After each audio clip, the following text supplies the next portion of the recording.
Hello बच्चों, semester 3 के 1 के और 2 के जो भी बच्चे हैं जिन्हें सेट थ्योरी में काफ़ी प्रॉब्लम हो रही होगी पढ़ाई में, मैं उनके लिए वीडियो लेकर आया हूं। और ये वीडियो में मैं आप लोगों को बहुत ही सिंपल तरीके से ये बताने वाला हूं कि कोई भी सेट जो है वो कैसे काउंटेबल और अनकाउंटेबल के नाम से जाना जाता है और उसे कैसे हम पहचानते हैं।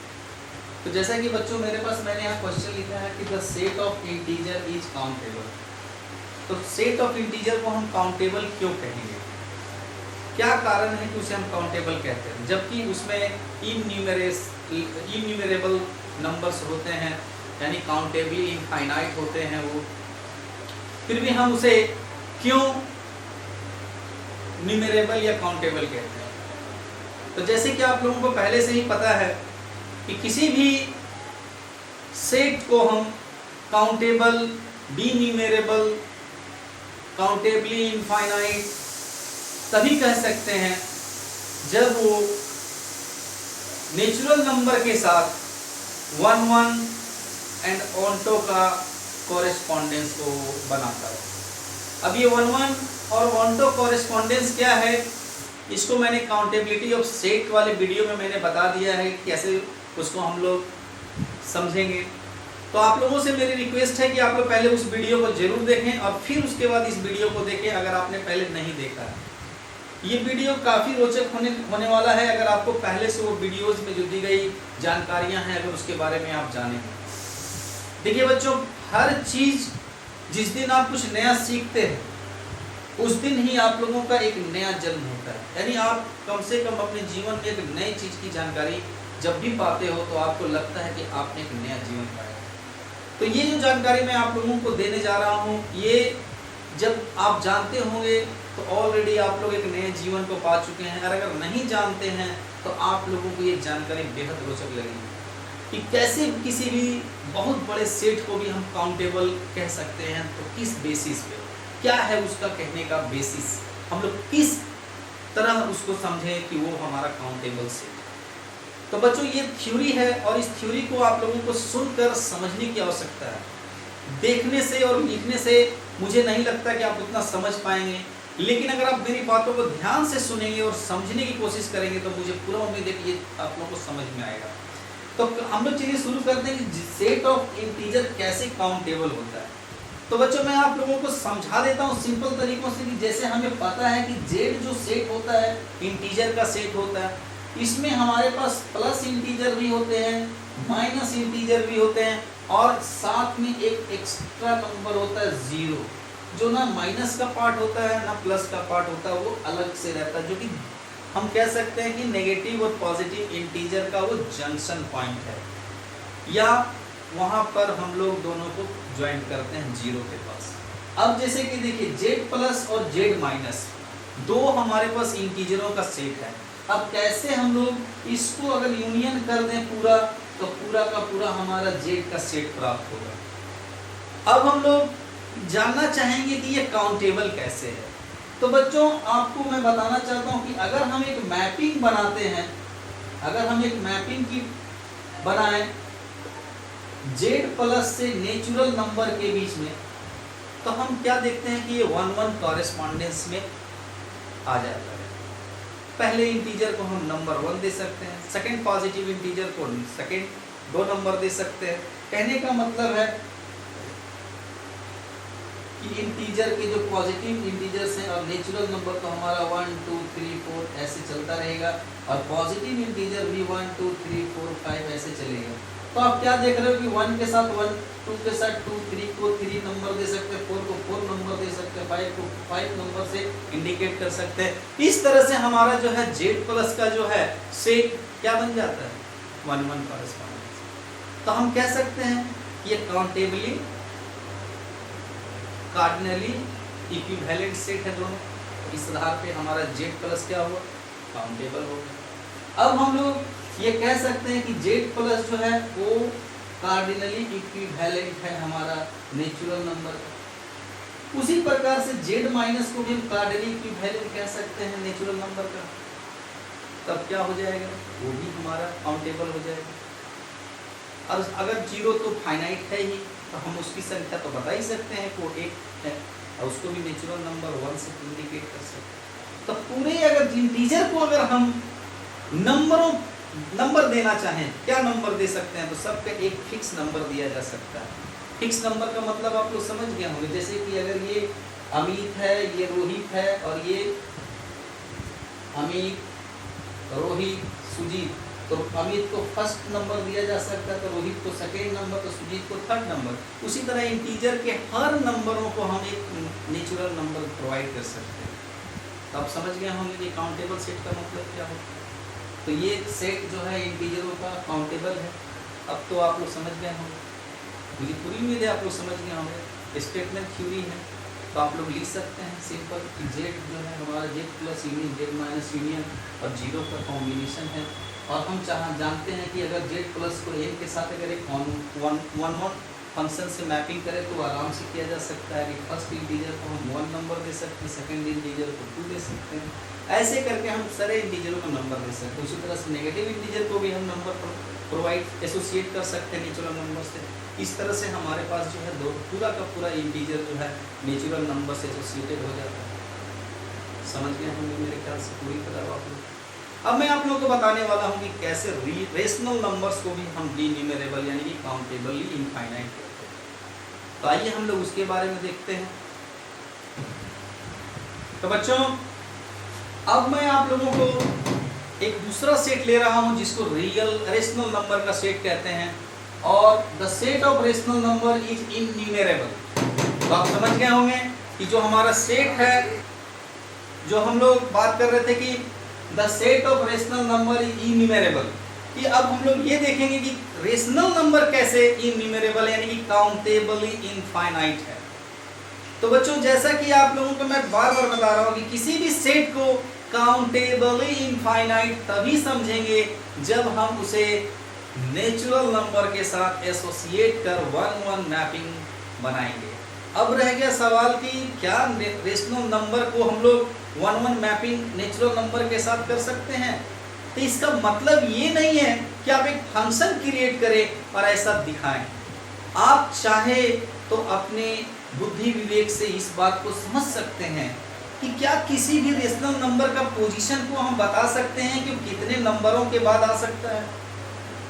अगर ये हम डिटरमाइन करने में सक्षम हो जाएं तो हम कह सकते हैं कि हर रेशनल नंबर का पोजीशन हम बता सकते हैं कि वो कितना नंबरों के बाद आएगा। इससे क्या साबित होता है? इससे साबित ये हो जाता है कि हमारा हर रेशनल नंबर एक फाइनाइट स्टेप के बाद अपने जगह पे प्रेजेंट रहेगा। तो हम कह सकते हैं कि ये भी हमारा रेशनल नंबर का जो सेट है काउंटेबल हो गया। तो कैसे समझेंगे हम इस चीज को कि वो काउंटेबल है? तो बच्चों देखिए, सबसे पहले हम लोग जानते हैं ये कि कोई भी रेशनल नंबर जो है वो P/Q के फॉर्म में लिखा जाता है, जिसमें P और Q जो होते हैं वो आपके सबसे लोएस्ट फॉर्म होता है नंबर का। लोएस्ट फॉर्म है हमारा ये P और Q रिलेटिवली प्राइम होते हैं। They are relatively prime. इसका मतलब समझ रहे हैं रिलेटिवली प्राइम का, कि P और Q को 1 के अलावा कोई दूसरा नंबर डिवाइड नहीं कर सकता है। इसी कारण हम लोग P और Q को कहते हैं रिलेटिवली प्राइम। अब रह गई बात कि हम लोग इसका पोजीशन अगर जानना चाहें कि कितने नंबरों के बाद P/Q आएगा, अगर हम ऐसा करने में अपने आप को सक्षम कर लेते हैं तो हम कह सकते हैं कि set of rational number is innumerable, यानी कि रेशनल नंबरों के सेट को हम काउंट कर सकते हैं। अब P/Q को जो कि लोएस्ट फॉर्म होता है नंबरों का, उसको हम लोग कैसे प्राप्त करें, इसे हमें समझना है। तो देखिए, जैसे मैं एक एग्जांपल ले रहा हूं कि 1/1, 1/2, 1/3, 1/4, 1/5, 1/6, इस तरह से हम आगे बढ़ते चले जाएंगे। अब देखिए 1 से मैंने लिया, 1 के नीचे 1, 2, 3 बढ़ाते गए। उसी तरह 2 के नीचे 1, 2 के नीचे 2, 2 के नीचे 3, 2 के नीचे 4, 2 के नीचे 5, 2 के नीचे 6। इस तरह से हम लोग सेकेंड रो बना सकते हैं। Third row 3/1, 3/2, 3/3, 3/4, 3/5, 3/6 and so on. इसी तरह से नीचे भी हमारा चलता जाएगा।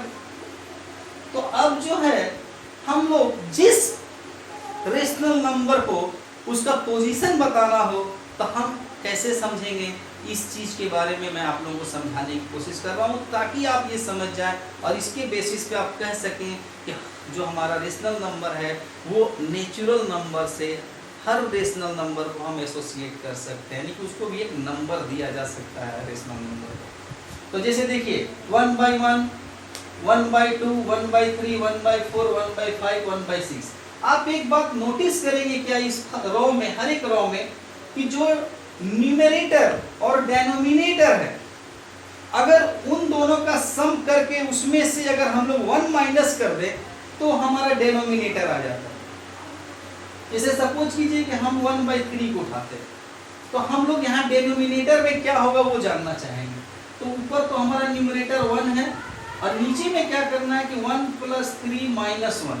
तो देखिए ये 1 और 1 कैंसिल होकर के क्या मिल गया 1/3। तो हमारा जो नीचे का डेनोमिनेटर है वो अगर p/q का रेशनल नंबर है तो हम लोग p + q - 1, यानी कि हमारा हर रेशनल नंबर p + q - 1, और जो भी हमारा न्यूमरेटर है 1 है तो 1 रख सकते हैं, 2 है तो यहाँ पर 2 रख सकते हैं, 2/p + q - 1। ऐसे करके हम लोग हर रो के रेशनल नंबरों को लिख सकते हैं। अब रह जाता है सवाल कि हमें p/q का पोजीशन को समझना है कि p/q किस जगह पे आता है। तो बच्चों हम लोग क्या करते हैं कि डायगोनली ऐसे एलिमेंटों को लेते हैं कि हर डायगोनल में कितने एलिमेंट्स होंगे, और जो एलिमेंट यानी जो रेशनल नंबर प्रीवियस, जैसे मान लीजिए इसमें अगर कोई रेशनल नंबर ऐसा जो पहले भी आ चुका है तो उसे हम लोग लीव आउट कर देते हैं, और उस तरह से हम लोग देखना चाहते हैं कि हर रो में हर डायगोनल में कितने कितने रेशनल नंबर एग्जिस्ट करेंगे। तो मैं ये आप लोगों को बता देता हूं डायरेक्ट कि अगर हम लोग डायगोनली अगर एलिमेंटों को जोड़ते जाएं तो फर्स्ट रो में 1 एलिमेंट, सेकेंड में 2 एलिमेंट, थर्ड में 3 एलिमेंट, फोर्थ में 4 एलिमेंट, ऐसे करके आएंगे। और जब हम लोग p/q वाले रो में जाना चाहेंगे, जिस रो में p/q होगा उसके पहले वाले रो में कितने एलिमेंट होंगे, तो उसमें होंगे बच्चों p + q - 2। टोटल इतने सारे एलिमेंट उस रो में होंगे। एक घट जाएंगे रो डेनोमिनेटर में तो p - 1, और एक घट जाएंगे हम लोग रेशनल डेनोमिनेटर में तो q - 1, दोनों का सम हो जाएगा p - 1 + q - 1। इस तरह से फर्स्ट डायगोनल में 1 एलिमेंट, सेकंड में 2 एलिमेंट, थर्ड में 3, 4 में 4, ऐसे करते करते हम लोग जब p/q जिस रो में जिस डायगोनल में आएगा, जिस डायगोनल में p/q आएगा, ठीक उसके पहले वाले डायगोनल तक कितने रेशनल नंबर्स एग्जिस्ट करेंगे उसकी बारे में मैं बात कर रहा हूँ। तो उसके पहले इतने सारे नंबर पास्ट अवे हो जाएंगे। कहने का मतलब है p/q कि जो जिस डायगोनल में एग्जिस्ट करेगा उसके ठीक उधर कुल कितने सारे रेशनल नंबर जो है हमारे गुजर चुके होंगे वो सारा यहाँ से प्राप्त होगा। इसको जब आप सॉल्व करोगे तो ये हो जाएगा p + q - 2, p + q - 1/2। जैसा कि आप लोग को मालूम है सम ऑफ द नेचुरल नंबर्स या सम ऑफ n टर्म, तो p + q/2 n की संख्या हो गई। फिर फर्स्ट टर्म हमारा 1 है, कॉमन डिफरेंस 1 है, तो 2 × 1 + p + q - 2, फिर हमारा हो जाएगा उसमें -1। तो इस तरह से हम लोगों के पास जो है ये जो फार्मूला आप देख रहे हो बन के आएगा p + q - 2, p + q - 1/2। तो ये जो आप लोग फार्मूला देख रहे हैं, ये फार्मूला कहता है कि जिस डायगोनल में p/q नंबर आएगा, p/q रेशनल नंबर एग्जिस्ट करेगा, उसके पहले वाले डायगोनलों तक कुल कितने सारे रेशनल नंबर आ चुके होंगे, तो वो इतने सारे होंगे। अब बात होगी कि p/q तक हमें पहुंचना है, तो बच्चों जैसे कि आपको मालूम है कि P बाई Q जो होगा वो किस डायगोनल वाले एरे में आएगा। तो जैसे हमने 1/1, 1/2 लिखा था, 1/3 लिखा था। अब इस तरह से हमें देखना है कि P बाई Q जो है किस डायगोनल वाले एरे में आएगा ये। तो उसका यहाँ पर जो एलिमेंट आएगा इसके फर्स्ट रो में वो क्या होगा। तो सिंपल मैंने बताया था कि 1/P प्लस Q माइनस 1 कर दीजिए यहाँ। अभी भी मैंने शुरू में ही बताया था आप लोगों को जो भी रेशनल नंबर यहाँ पे होगा उसमें ही 1 2 करते करते P तक जाएंगे। जैसे आपने पढ़ा 1/2, फिर 2/1, 1/3, 2/1, 2, फिर यहाँ पर आपके पास आ रहा था 3/1, 3 2 1 सीरियल से घटेंगे तो 1 करते करते P तक जाएंगे। तो इतना दूर में और कितने सारे रेशनल नंबर आएंगे। तो total number of rational numbers to P by Q is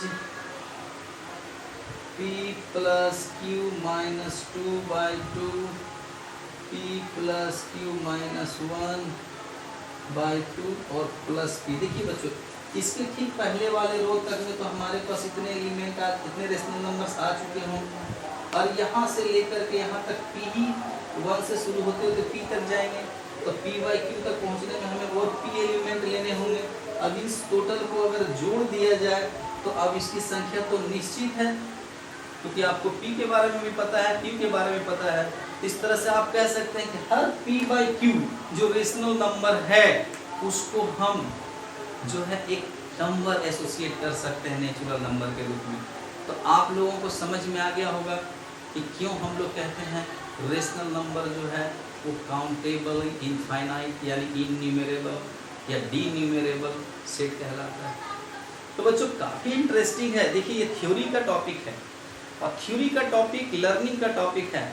इसे आप जितना समझेंगे उतना ही ये आपको मज़ा प्रदान करेगा। अगर आप इसे नहीं समझे बगैर अगर छोड़ देते हैं, सिर्फ कॉपी पेस्ट कर देते हैं, तो मुझे नहीं लगता है कि फ्यूचर में आपको कुछ अच्छा परिणाम मिलने वाला है। तो अगर आप मैथमेटिक्स ऑनर्स के विद्यार्थी हैं तो मैं तो सिर्फ आप लोगों को यहाँ पर बेस्ट हिंट्स दे रहा हूँ समझने के लिए। अब आप लोग जो हैं इसे बुक्स में पढ़ करके अब देखेंगे तो ज़रूर आप लोगों को समझ में आएगा कि वो बुक्स में लिखा हुआ क्या है और उसका मतलब क्या निकलता है। मैं उम्मीद करता हूं कि आप लोग के अंदर में भी सीखने का जो है प्रवृत्ति काफ़ी है, तभी आप लोग social networking, YouTube, WhatsApp, Facebook चलाते हैं और बहुत चीज़ को जानने का जिज्ञासा अपने अंदर रखते हैं। ये जो टॉपिक जो मैं आप लोगों को बतला रहा हूँ ये सब टॉपिक जो है आप लोगों को एक एक्सप्लेनर बनाने की ओर ले जाएगा। आप भी किसी चीज़ों को एक्सप्लेन करने में अपने आप को एक्सपर्ट बना सकते हैं अगर आप अपने अंदर में चीज़ों को समझने की कोशिश करें। अगर आप समझते हैं चीज़ों को तो नो डाउट कि वो आपको आगे चलकर काफ़ी फायदा पहुंचाने वाला है। अब आप लोगों से मैं एक चीज़ पूछना चाहता हूं कि जैसे कि आप लोग जो भी चीज़ आप लोग देखते हैं उसको अपने जीवन में उतारने की कोशिश करते हैं और उसका नकल भी आप करते हैं कहीं ना कहीं, मगर आप किसी को बतलाते नहीं कि आप कहाँ से उस चीज़ का नकल कर रहे हैं। लेकिन आपको जो भी इंस्पायर करता है, आपके अंदर में जो भी बातें सीखने को मिलती है, जब भी मिलती है, जैसे कहते हैं ना कि गागर में सागर, इस गागर में सागर को समझना होगा तो आप लोग इस सब टॉपिकों को पढ़ें। अगर आप लोग चाहते हैं कि शॉर्टकट मैथ्स में नंबर उठाना, चीज़ों को समझे बगैर सिर्फ मार्क्स उठाना, तो वो आपकी जिम्मेदारी है, आप कैसे करेंगे। लेकिन शिक्षा का मतलब ये नहीं होता है कि आप सिर्फ नंबर्स और मार्क्स लेकर के परीक्षा में आएँ और अपने आप को बोस्ट करें, समाज को दर्शाएं कि आप बहुत अच्छे काबिल इंसान हैं। नहीं, आपको अपने अंदर के ज्ञान को लोगों को दर्शाना चाहिए ताकि आपको लोग उस लायक समझें कि नहीं, आपने जो चीज़ पाया है उसकी योग्यता आप रखते हैं। मैं ऐसा नहीं कह रहा है कि आप लोगों में ऐसा कुछ नहीं, बहुत कुछ आप लोगों में है, बहुत सा टैलेंट भरा हुआ आजकल के बच्चों में, मगर आजकल के बच्चे जादुई छड़ी की कामना करते हैं कि कुछ ऐसा जादुई छड़ी मिल जाए जिससे कि हमारा कल्याण हो जाए। सब शॉर्टकट लाइफ में खुद जल्दी से जल्दी हर चीज़ों को पाने की होड़ में लग गए। ये सब चीज़ों को समझे बगैर बच्चे आगे बढ़ जाते हैं ग्रेजुएशन की पढ़ाई में, और आगे चल करके जब उनके सामने छोटी छोटी बातें, समस्याएं आती हैं तब उनको ज्ञान प्राप्त होता है कि मैंने क्या छोड़ा था। ये बातें जब आपको आज से 2 साल 3 साल बाद पता चलेगा तो आप बहुत अपने आप को एक्साइटेड समझेंगे। तो मैं कोशिश कर रहा हूँ कि आप लोगों को इसका मतलब बता दे रहा हूँ, आप लोग बुक्स देख करके समझिए बाकी चीज़ों को। अब हम लोग सोशल मीडिया या यूट्यूब के माध्यम से ये मत सोचिए कि आपको नोट्स दिखाया जाए, चाहे ये किया जाए। आपको चीज़ों को समझना चाहिए, आप चीज़ों को समझने की कोशिश कीजिए। आप कोशिश कीजिए कि आप क्या पढ़ रहे हैं, उसका मायने मतलब क्या निकलता है। जिस चीज़ को आप अपना नहीं सकते उसको आप लोग तुरंत एक्सेप्ट करते हैं और उसको आप करने में इंजॉय भी लेते हैं। आपको कहा जाता है साइकिल मत चलाइए, आपको कहा जाता है सिगरेट मत पीजिए, आपको कहा जाता है शराब मत पीजिए, आपको कहा जाता है ये मत कीजिए। आपको सब करने में इंटरेस्ट लेना पसंद करते हैं। कुछ बच्चे ऐसे होते हैं जो अभी कहेंगे कि मैं नहीं करता हूँ ऐसा, हमें नहीं करना चाहता हूँ। अगर उनकी सबकी जिज्ञासाएं न अगर कहने की है तो इसका मतलब है कि you are forced by this or infected by this type of addiction. तो मेरी सलाह है आप लोगों को कि जिस चीज़ को भी देखें, समझे, उसके बारे में गहराई से सोचें। समय आपके पास है, आप इस समय का सदुपयोग करें। ये मत सोचें कि मेरे पास समय होगा तो करेंगे। समय देखता रह जाएंगे, आप समय की राह खोजते रह जाएंगे, समय कब का निकल चुका होगा। तो मेरे बच्चों, आप लोगों को सलाह है कि इन सब टॉपिकों पर ध्यान दीजिए। बहुत बच्चे इन सब टॉपिकों को ध्यान से पढ़ते नहीं और मैथ्स के एग्ज़ाम्स देने चले जाते हैं, बाद में उसको लेफ्ट करके चले जाते हैं और बाद में शिकायत करते हैं कि ये सब चीज़ समझ में नहीं आता। अपने दिमाग पर जोर डालिए और चीज़ों को समझने की चेष्टा कीजिए। थैंक यू बच्चों।